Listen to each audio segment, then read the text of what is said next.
The master thief sprayed a layer of powder on the glass the bank manager had used, then stuck a piece of transparent tape on it. After waiting just 5 seconds, the manager's fingerprint appeared clearly on the tape. Then Jimmy snuck into the manager's bathroom, found his contact lens case, and dropped a few drops of itching solution on the lenses inside. Sure enough, the next day after wearing the contacts, the manager's eyes started becoming red and swollen. He scheduled an eye doctor to come check on him, not knowing the doctor was Jimmy's partner in disguise. While it looked like he was examining the manager's eyes, he had actually scanned his entire facial information. Then, using advanced 3D printing technology, they made a mask with the same facial features as the manager. But the vault's location was extremely secretive. No one knew except the bank's top management. This was when the team's hacker needed to step in. He disguised himself as a janitor and slipped into the bank's bathroom, threw his homemade sensor into the toilet, then pressed the flush button, letting it flow through the water into the bank's drainage pipes. In an instant, the entire building's drainage system appeared on the remote computer. Then, using the same method, he placed the sensor into the ventilation ducts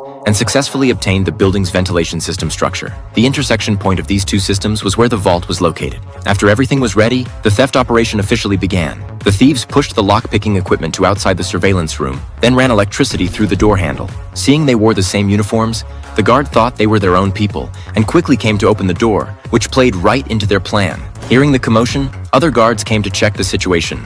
But before they had time to draw their guns, Jimmy knocked them out with a tranquilizer gun. The next part was the most difficult. After passing through the security hall, they successfully reached outside the vault. At this point, only a corridor less than 5 meters long lay between them and the vault. This corridor had the most advanced biometric recognition system. It had recorded the walking patterns and body shapes of the bank executives, and these characteristics simply couldn't be imitated. If any of them walked in, it would definitely trigger the alarm. However, the thieves had come prepared. They sealed the corridor entrance with a transparent sheet, then inserted a plastic tube into it. When the corridor's security system activated, they released the bees from the box. Through the plastic tube, the bees flew into the corridor. As more and more bees gathered, the infrared sensors inside were blocked, causing the high-tech equipment to lose its recognition function. Seeing the timing was right, Jimmy put on protective clothing and slowly walked in. Surrounded by bees, he couldn't be detected by the equipment at all, so he passed through the corridor very smoothly.